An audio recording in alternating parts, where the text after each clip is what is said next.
God bless you, YouTube. Welcome to my channel. Today we're gonna talk about Job. Job was a righteous and perfect man. Job loved his family. He had kids, a wife, and it also shows that Job was had the fear of the Lord. Fear of the Lord is walking away, shunning away from evil. Okay. Um, it also says that he would offer sacrifices, offer sacrifices to God because his kids were very rebellious. I want to say that his children were like rich, spoiled kids because Job was a wealthy man. Okay. So he also prepared a home for them, okay, for his sons, for his daughters. And it also says that they used to, go to each other's house and just feast. Another interesting thing about the children of Job is that if you keep reading, it's 42 chapters, but you could read it on your own time. But what is interesting is that Job gave his children everything that they wanted, okay? But all they care was about themselves. They were selfish. And it also says that they cursed God. So, what the hell? Right? So, it also shows that maybe I want to say that they were gluttonous, they were selfish, they had the Leviathan spirit, which I'm going to get to that in a while because when I was reading, I was like, why is God speaking to Job about Leviathan? So for some of you guys who don't know who Leviathan is, he's a sea creature in the sea. It's huge, but from what I know of is that the spirit of that Leviathan has children, and those children are children that are prideful, okay, that are prideful, like you can't tell them anything. This can also be like the LGBT community because they are, right, pride months or whatever's. But anyways, but let's continue. So Satan, I'm sorry. So then God tells Satan, have you consider my servant Job, that he is a righteous and perfect man? And so Satan goes on to say to God, well, you've given him everything. You've given him everything. He has, wealth. But I guarantee you that if you take away his, technically his riches, or that he will not, that Job will curse at you. So they go on in regards that situation between God and Satan.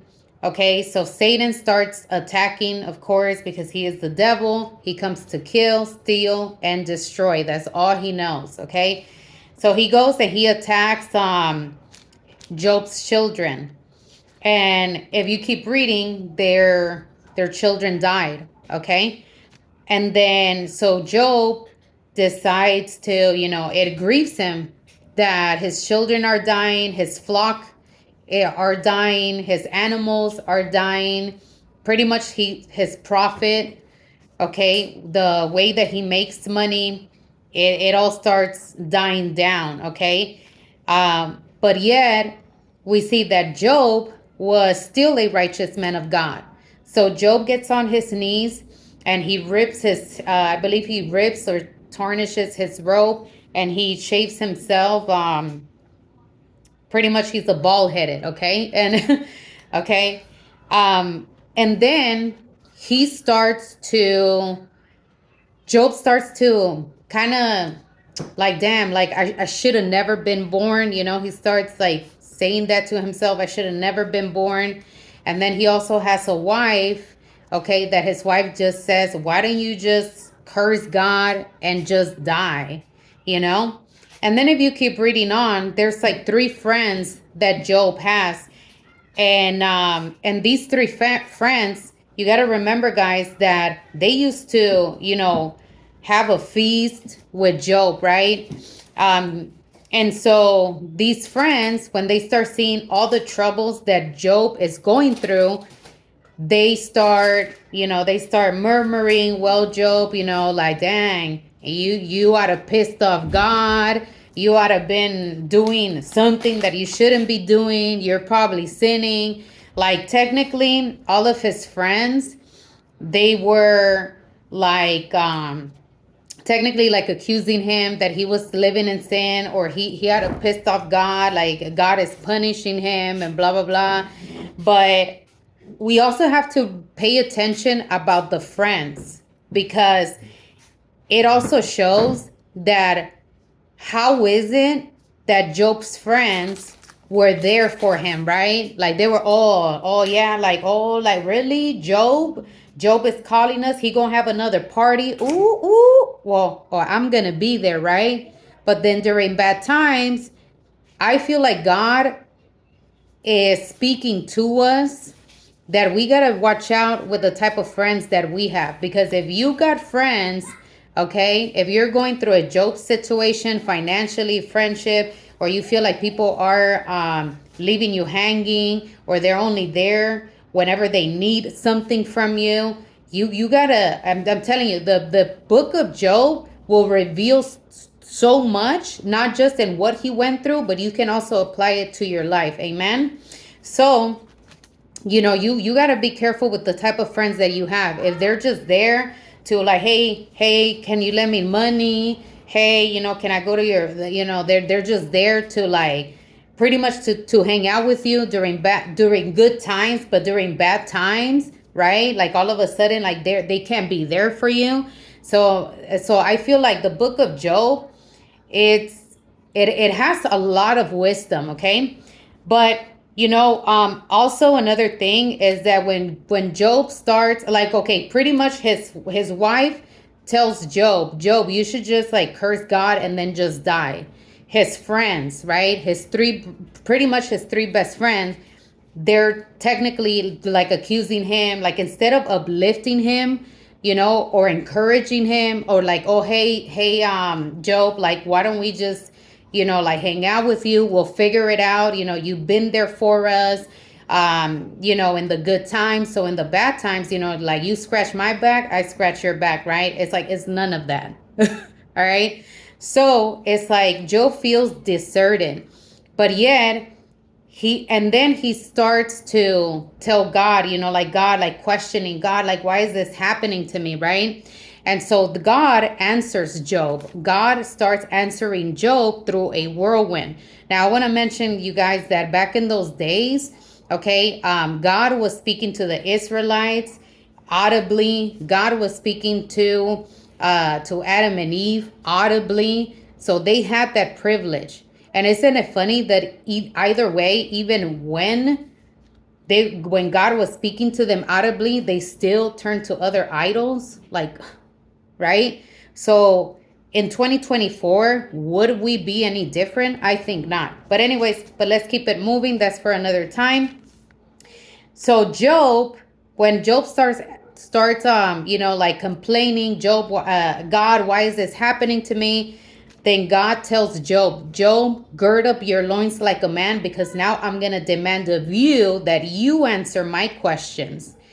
And so Job is so like, oh, Job, you should have kept your mouth shut. You should have kept your mouth shut. So it goes on to say that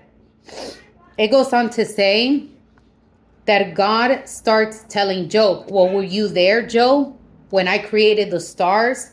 Were you there, Job? Do you know the longitude and magnitude of the sky or of the sea? Were you there? Right? Like, are you able to stretch out the clouds?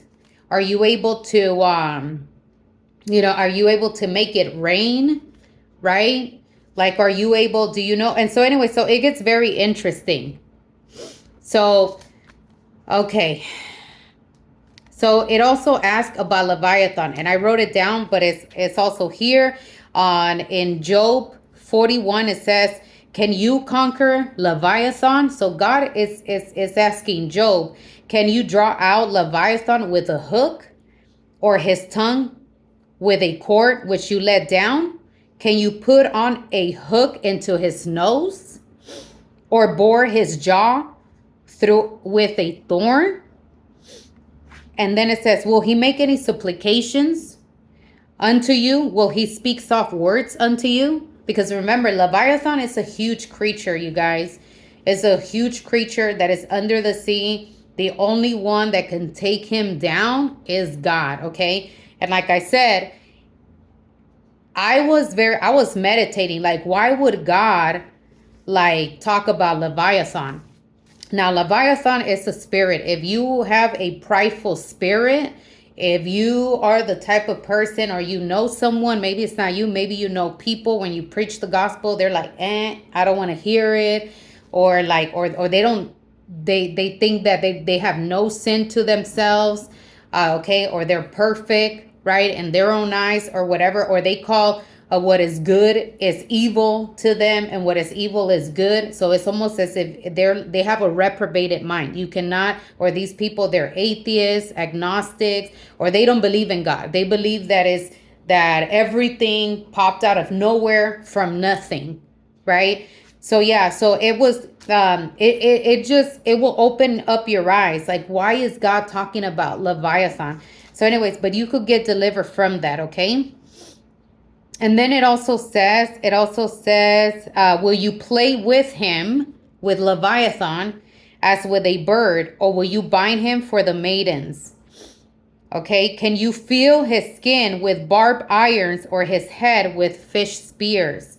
So like I said, this is a creature that is scary, okay? What else? I'm trying to look for, there's another verse where it says that the Leviathan children are, oh yeah, okay. He beholds all high things. He is a king over all the children of pride. All right. So, all right. So there it is. And then it also talks about, he also starts questioning Job. Like I said, Job starts like, Lord, I should have kept my mouth shut. I should have not, question you. But God now is demanding from Job, right? So now God is questioning Job. Well, can you bind the sweet influence of Pleiades, or loose bands of Orion? Now, Pleiades are the clusters of the stars, their constellation. Okay, folks. So science, astronomers, astrologists, whatever you want to call it, people that read horoscopes, or that are into the stars, whatever's, okay. The one that got it first was Yahweh, okay, God, right? Because in the beginning was the Word, and the Word became flesh, which is Jesus Christ, okay. But anyways, you could read it. You could read Genesis and your own time, okay. But it's very interesting how he says, or loose the bands of Orion. Can you bring forth Mazzaroth in his season?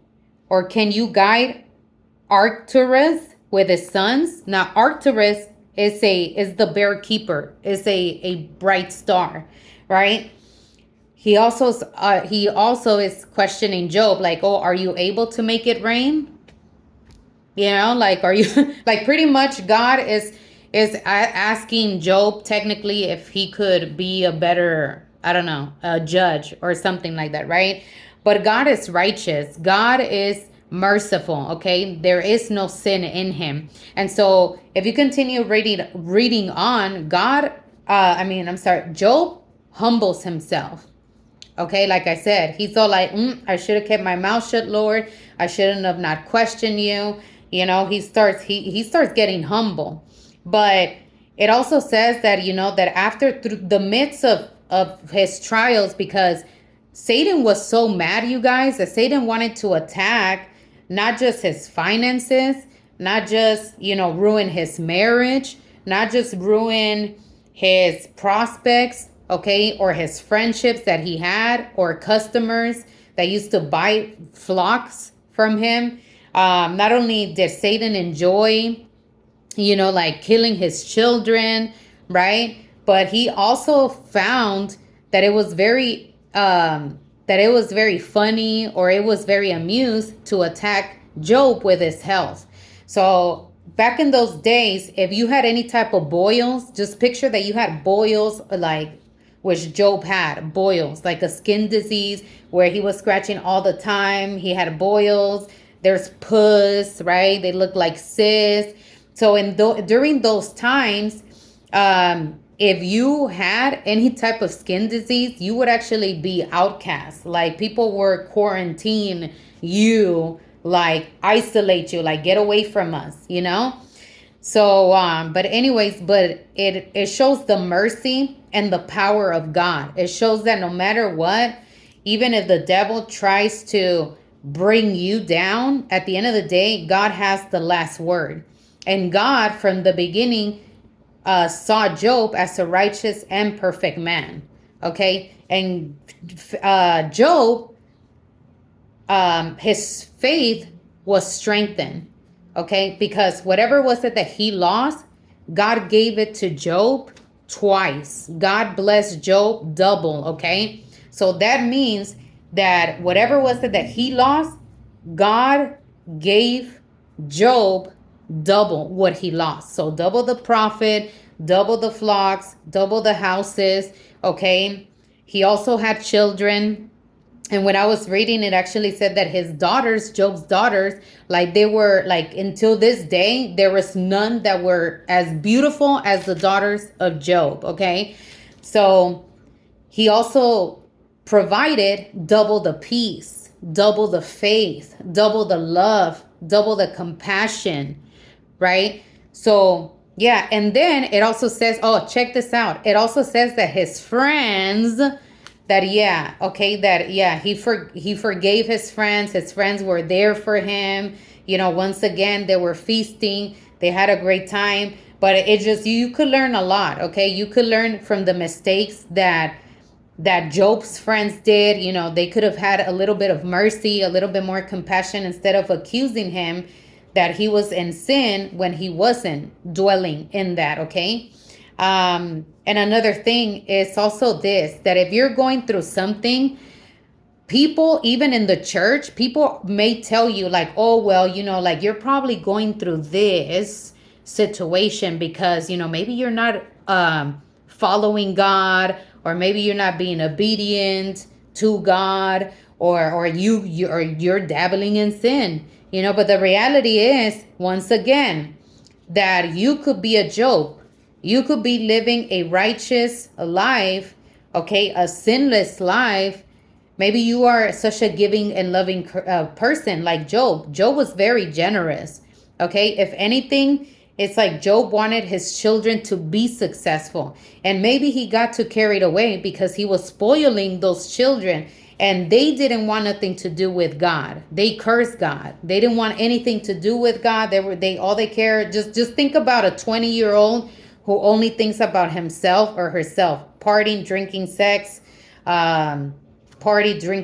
or smoking. Like they don't want to hear that. They don't want to, you tell them like, hey, like, let's go. If you tell them what are they grateful for, they don't care, right? They just slam the door. They don't want nothing to, like, they think that by their own strength, or maybe they thought that they didn't have to work, that they didn't have to lift a finger. So they weren't even grateful that Job, their father, was working very hard to provide for them that lifestyle, to give them all a house. So that also shows that when you give and spoil your kids, instead of them having gratitude, they start cursing at you. They start hating you for it. You understand what I'm saying? So for some of you guys, maybe you can relate. Like I said, the book of Job is a very beautiful chapter. It's 42. I know it's long, but you can learn a lot from that. And in the times of trouble, God will help you how Job did. And you just have to keep the faith. you know? So anyways, that is for all. Until next time.